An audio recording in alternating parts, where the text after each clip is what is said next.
வணக்கம் ஆதித்யா தொலைக்காட்சி நேயர்களே, நட்சத்திர கணக்கு நிகழ்ச்சி உங்களை மீண்டும் அன்புடன் வரவேற்கின்றோம். இன்றைய தினம் ஆங்கில மாதம் 19ஆம் தேதி, மார்ச் மாதம் 19ஆம் தேதி, பங்குனி மாதம் 6ஆம் தேதி, வியாழக்கிழமை, ஏகாதேசி, தேய்பிறை ஏகாதேசி, உத்திராட நட்சத்திரம், பரியா நாமயோகம், பவம் கரணம் ஆகிய சுபதினத்தில் 12 ராசி பலன்களை முதலில் பார்ப்போம்.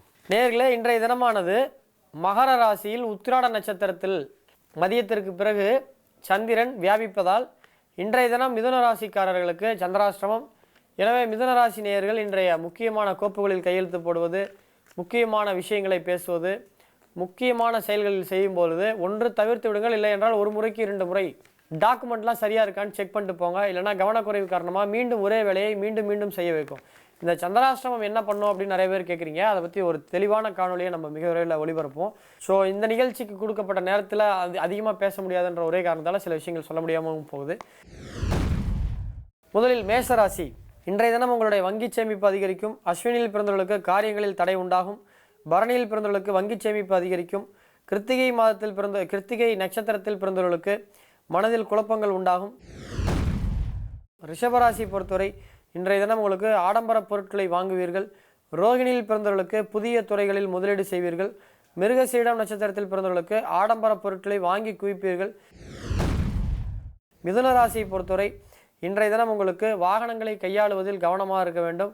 அதே போல் சில முக்கிய முடிவுகளை எடுக்கும் பொழுது இன்று நிதானமாகவும் பொறுமையுடன் இருக்க வேண்டும்.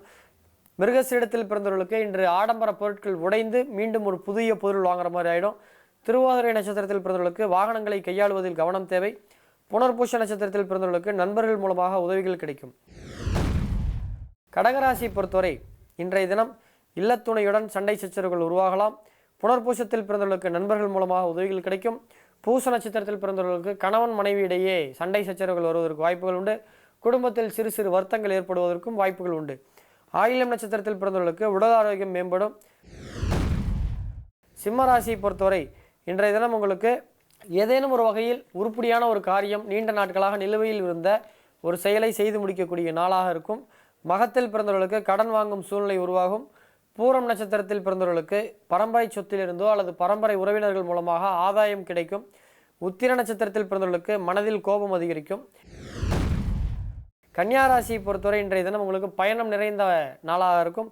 உத்திரத்தில் பிறந்தவர்களுக்கு கோபதாபத்தின் காரணமாக மன வருத்தம் ஏற்படும். அஸ்த நட்சத்திரத்தில் பிறந்தவர்களுக்கு உல்லாச பயணங்கள், ஆன்மீக பயணங்கள், ரெண்டில் ஏதேதோ ஒரு பயணம் உண்டு. சித்திரையில் பிறந்தவர்களுக்கு வாகன யோகம் உண்டாகும். துலாம் ராசியை பொறுத்தவரை இன்றைய தினம் உங்களுக்கு உடல் ஆரோக்கியத்தில் கவனமாக இருக்க வேண்டும். சித்திரையில் பிறந்தவர்களுக்கு வாகனத்தின் மூலமாக ஒரு காயம், ஒரு சிராய்ப்பு அல்லது நகம் பேறுதல் அல்லது ஏதாவது ஒரு வாகனத்திற்கு பழுதாகி அதற்காக செலவு செய்தல், அதனால் மனம் வருத்தப்படுறது, இது போன்ற ஏதோ ஒரு வகையில் வாகனத்தால் சிரமங்களை அனுபவிப்பீர்கள். சுவாதியில் பிறந்தவர்களுக்கு அம்மாவின் ஆரோக்கியத்தில் கவனம் தேவை. விசாக நட்சத்திரத்தில் பிறந்தவர்களுக்கு குடும்பத்தில் சந்தோஷம் அதிகரிக்கும். விருச்சிக ராசியை பொறுத்தவரை இன்றைய தினம் உங்களுக்கு உறவினர்கள், நண்பர்கள், பணியாளர்கள்னு இப்படி எல்லாருமே அவங்களுடைய காரியத்தை சாதித்து கொள்ள உங்களை தொந்தரவு பண்ண துன்புறுத்த நாளாக என்று இருக்கும். அனுச நட்சத்திரத்தில் பிறந்தவர்களுக்கு பணியாளர்கள் மூலமாக தொந்தரவுகள், தொல்லை அதிகரிக்கும். விசாகத்தில் பிறந்தவர்களுக்கு குடும்ப உறுப்பினர்களால் தொந்தரவுகள் கிடைக்கும். கேட்டையில் பிறந்தவர்களுக்கு வெளியூர் பயணம் லாபத்தை தரும். அதே போல் அடுத்ததாக தனுசு ராசியை பொறுத்தவரை இன்றைய தினம் உங்களுக்கு பணவரவு அதிகரிக்கும். மூல நட்சத்திரத்தில் பிறந்தவர்களுக்கு பேச்சில் கவனம் தேவை. பூராடம் நட்சத்திரத்தில் பிறந்தவர்களுக்கு இன்றைய தினம் பண வருமானம் அதிகரிக்கும், லாபம் அதிகரிக்கும். உத்திராட நட்சத்திரத்தில் பிறந்தவர்களுக்கு சிந்தனையில் தடுமாற்றம் உண்டாகும்.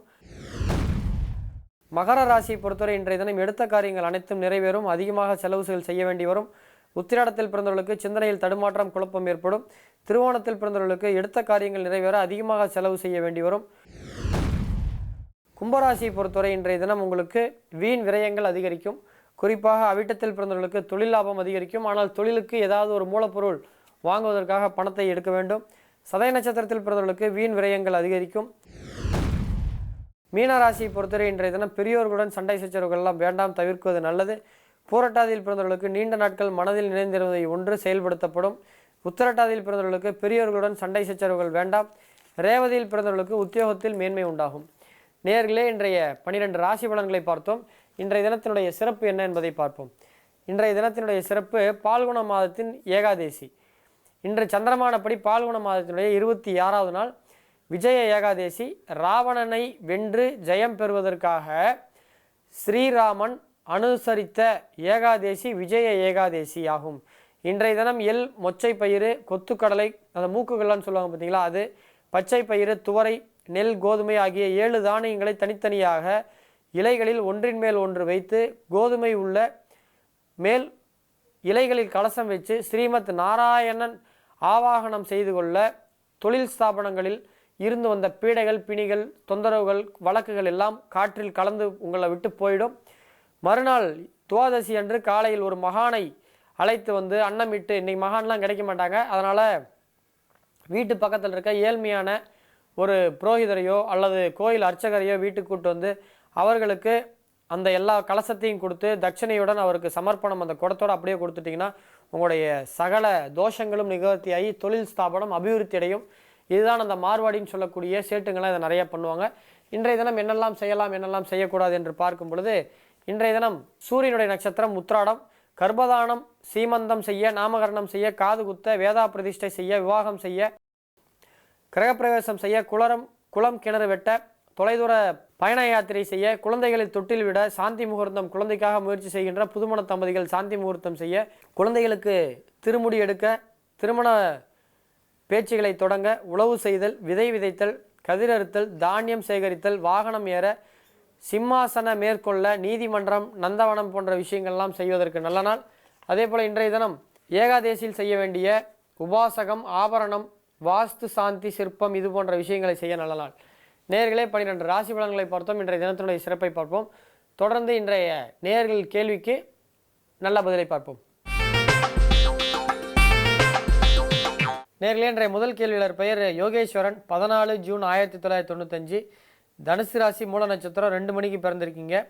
ஸோ ஒரே கேள்வி தான் கேட்டிருக்கீங்க, என் ஜாதகத்தில் யோகம் இருக்கா, படிப்புக்கு ஏற்ற வேலை கிடைக்குமான்றீங்க. நிச்சயமாக உங்களோட ஜாதகப்படி 2020 ஆகஸ்ட் மாதத்திற்கு பிறகு சூரியன் ரிஷபத்தில் உங்களோட ஜாதகத்தில் மிருகசீட நட்சத்திரத்தில் இருக்கார். ஸோ அந்த மிருகசீட நட்சத்திர அதிபதி செவ்வாய் வந்து உங்கள் லக்னத்தில் மேஷத்துக்கு வரும்போது நிச்சயமாக உங்களுக்கு நல்ல வேலை கிடைக்கும். யோக ஜாதகமானு கேட்டால் யோகம் குறைவான ஜாதகம் தான். ஏன்னா ஒரு கேந்திராதிபதியும் திரிகோணாதிபதியும் சுபர் பார்வை பெறலை. இருந்தாலும் வாழ்க்கையில் நீங்கள் வாழ தகுதியான நபர். ஸோ கவலை வேண்டாம். அடுத்த கேள்வியாளரை சந்திப்போம். நேயர்களே, இன்றைய இரண்டாவது கேள்வியாளர் பெயர் ஜனனி ஃப்ரம் திருப்பூர். 23 மார்ச் 1998 இரவு 11:44 திருப்பூரில் பிறந்திருக்காங்க. நான் ஒரு பையனை லவ் பண்ணுறேன். சிங்கப்பெண்ணே வீட்டில் சொல்லிட்டேன், பட் அவங்க அக்செப்ட் பண்ணலண்ணா. அவங்க சம்மதத்தோடு எங்கள் கல்யாணம் நடக்குன்னு எனக்கு ஒரு ஆசைனா. ஏன்னா நாங்கள் ஓடி போகக்கூடாதுன்றது ரொம்ப தெளிவாக இருக்கும். எங்கள் காதல் கைகூடுமா, அப்படி இல்லைன்னா அதுக்கு ஏதாவது ஒரு பரிகாரம் சொல்லுங்கள் சார். செகண்டு, ஆனால் நான் ஆடிட்டிங் படிக்கிறேன், எக்ஸாமில் பாஸ் ஆகணான்னு கேட்குறாங்க. ஸோ நீங்கள் வந்து உண்மையிலே லேட்டாக சொன்னாலும் லவ் பண்ணுறீங்க, அது வீட்லேயும் சொல்லிட்டேன், அவங்க ஒத்துக்கல, அது வரைக்கும் நான் வெயிட் பண்ணுறேன்னு சொல்கிறீங்க பார்த்தீங்களா, அந்த விஷயம் நல்ல விஷயந்தாம்மா. ஒரு விஷயம் வெளிப்படையாக சொல்கிறேன், 2021 மார்ச்சுக்குள்ளே நீங்கள் வீட்டில் ஒத்துக்கிட்டாலும் ஒத்துக்கலாலும் கல்யாணம் பண்ணிங்கன்னா கல்யாணம் ஆகும். இல்லைனா உங்களுக்குள்ளே சண்டை வந்து நீங்கள் பிரிஞ்சிருவீங்கம்மா. 2021 மார்ச்சிலேருந்து 2021 ஆகஸ்ட் வரைக்கும் உங்களுக்கு காதலுக்கு எதிர்க்கிறக வேலை செய்யும். ஸோ இது உங்கள் அப்பா அம்மா தனியாக வந்தாங்கன்னா கல்யாணத்துக்கு ஒத்துக்கோங்க, 2000 சிஏ பாஸ் பண்ணிட்டு கல்யாணம் பண்ணிக்கோங்கன்னு சொல்லியிருப்பேன். எப்படி நீங்கள் பாஸ் பண்ணுறதுக்கு 2021 மார்ச் ஆகிடும், அதுக்குள்ளே நீங்களே அடிச்சுட்டு விட்டுருவீங்க. கல்யாணம் உங்களுக்கே தெரியாமல் உங்களை பிரிச்சறதுக்கு ஐடியா கொடுத்துருப்பேன். உங்கள் அப்பா அம்மா என்ன நேரில் வந்து பார்க்க வந்தாங்கன்னா, நீங்கள் என்கிட்ட நேரில் வந்ததுனால நான் அதுக்கு வழி சொல்கிறேன். 2021 மார்ச்சுக்கு முன்னாடி நீங்கள் கல்யாணம் வீட்டில் சம்மதத்தோடையோ சம்மதம் இல்லாமையோ பண்ணிட்டீங்கன்னா காதல் வாழ்க்கை உங்கள் கல்யாணத்தோட கைகூடும். இல்லைனா அதற்கு பிறகு நீங்களே அடித்து பிரிஞ்சுவீங்க. இதுதான் விதி. என்ன பண்ணுறீங்களோ பண்ணுங்கள். வேலை சிஏ கிடைக்க மாட்டீங்க. ஸோ நீங்கள் ஆடிட்டர் ஆஃபீஸில் தான் ஒர்க் பண்ணிட்டு இருப்பீங்க போல இருக்குது, உங்கள் அப்பாவோட ஃப்ரெண்டோட ஆஃபீஸில் அல்லது தெரிஞ்சவங்க ஆஃபீஸில். நிச்சயமாக உங்களுக்கு பாஸ் பண்ண மாட்டீங்க. பட் ஆனால் ஆடிட்டர் ரிலேட்டடில் நீங்கள் சம்பாரித்து அதுலேயே ஒரு ஆடிட்டர்னு சொல்லிவிட்டு பிஸ்னஸ் பண்ணுறதுக்கு ஆடிட்டர் ஆஃபீஸில் வேலை செய்கிற அளவுக்கு உங்கள் ஜாதகத்தில் கொடுப்பன இருக்குது. ஸோ 2021 மார்ச்ன்றது ஏப்ரல் தான் உங்களோட டெட்லைன்.